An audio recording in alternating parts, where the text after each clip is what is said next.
जेब में गांधी हो या ना हो, दिल में एक आंधी होनी चाहिए कि जो बोले हैं, जो ठाने हैं, वो कर लेंगे। यहां पर हर उस घर में 2 किलो अलग से मिठाई जाएगी जिस घर से आवाज आई थी कि इससे नहीं हो सकता है, अलग से एकदम।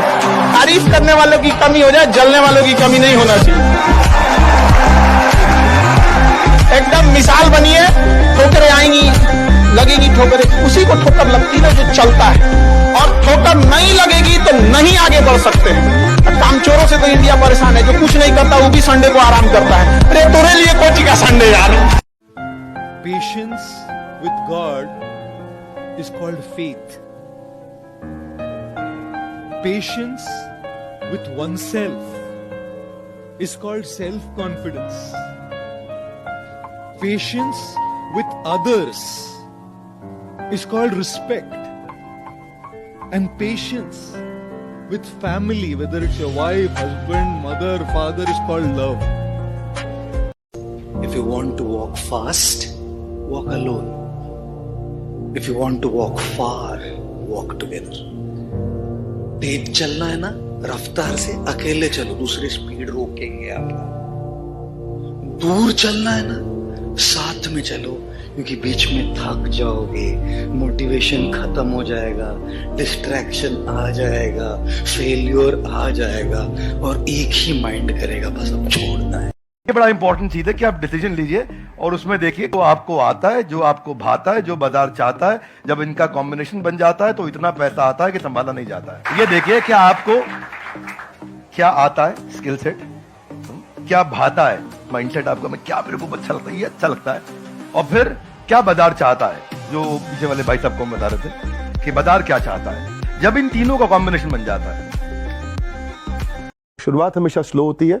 पहली दिन जब मैं जिम गया था तो उसके बाद जब स्वेटर उतार के देखा तो आर्नोल्ड नहीं लग रहा था अपने आप को देख के। पहले शुरुआती रिजल्ट हमेशा छोटा ही रहता है, लेकिन आपको कंसिस्टेंसी चाहिए। जो भी आपके माध्यम से आज लोग देख रहे हैं, जिस एरिया पे काम कर रहे हैं, भाई साहब, consistency in progression will get you out of recession and depression. Consistency in progression बहुत बड़ी चीज़ है, क्योंकि आप यूपीएससी की पढ़ाई के बच्चों को बहुत सिखाते हैं नहीं, उनके ऊपर काफ़ी वीडियो डालते हैं, मुझे कोई बता रहा था। तो यूपीएससी भगवान में भगवद गीता में भी सिखाई है। वो कैसे सिखाई है? उनके हिसाब से यूपीएससी का अर्थ है unflinching peaceful consistent action. UPSC unflinching peaceful consistent action, unwavering peaceful consistent action. थोड़ा सा इलेबोरेट कीजिए। इलेबोरेट का अर्थ ये हुआ कि कर्मण्येवाधिकारस्ते मा फलेषु कदाचन, कि आप विद और without result, wow attitude, WOW, result आएगा तो भी काम करूंगा, नहीं आएगा तो भी काम करूंगा, सर्कमस्टांसेस अच्छे तो भी कर। जो पर्सनालिटी टेस्ट लास्ट में यूपीएससी लेता है, इंटरव्यू नहीं है वो। We consider it as interrogation. Interview को इंट्रोगेशन लेके चलते हैं, वहां पे पूछताछ होगी नहीं। अगर यूपीएससी के इंटरव्यू में 10 में से 9 क्वेश्चन के आंसर भी आप सॉरी सर और sorry ma'am, I don't know कह के देते हैं, उसका कोई इंपैक्ट नहीं पड़ता। इंपैक्ट पड़ता है वो 9 क्वेश्चन न आने का प्रेशर आप कैसे हैंडल करते हैं। आपके पसीने छूट जाते हैं या आप वही टेम्परामेंट के साथ इंटरव्यू कंटिन्यू करते हैं। मार्क्स उस चीज के, मार्क्स है आपकी सोच के। एक ऑफिसर के तौर पे जब आपको आईएएस या आईपीएस की सीट पे बिठाया जाएगा, how will you treat the citizens of this nation? What will be your attitude to each and every person who is going to come and meet you? These things are being tested during UPSC interview. मैं हर बार यही बात कहती हूँ और आज भी मैं यही कहना चाहूंगी कि अपने सपने जितने बड़े हो सकते हैं उतने बड़े देखिए। और एक कहावत होती है, think about the sky so that you land on trees, के आसमान की सोचें ताकि आप कम से कम पेड़ पे तो लटक जाएं। ठीक है, तो इसलिए हमेशा बड़ा सोचें। Failure is painful, but regret is more painful. So choose your pain. It is better you do something and then fail, because in that failing also there is a lot of learnings that go along the way. मतलब अगर मैं ऐसे ही generally आपसे पूछूं कि बताओ कौटिल्य ने क्या बोला है ना, तो you can give me a generic answer कि कौटिल्य जो थे वो इस शताब्दी में हुए थे, उन्होंने अर्थशास्त्र लिखी थी, चंद्रगुप्त मौर्य को गाइड किया था, ये किया था। This is a generic answer. लेकिन अगर इसी के अंदर आप उसको थोड़ा सा स्पेसिफिक बना दोगे, जैसे कि भाई कौटिल्य ने अर्थशास्त्र लिखी थी, इस कंटेक्स्ट में लिखी थी, उस वक्त पे एक खंडित भारत था, उसको अखंड भारत बनाने के लिए ही wanted to create a system.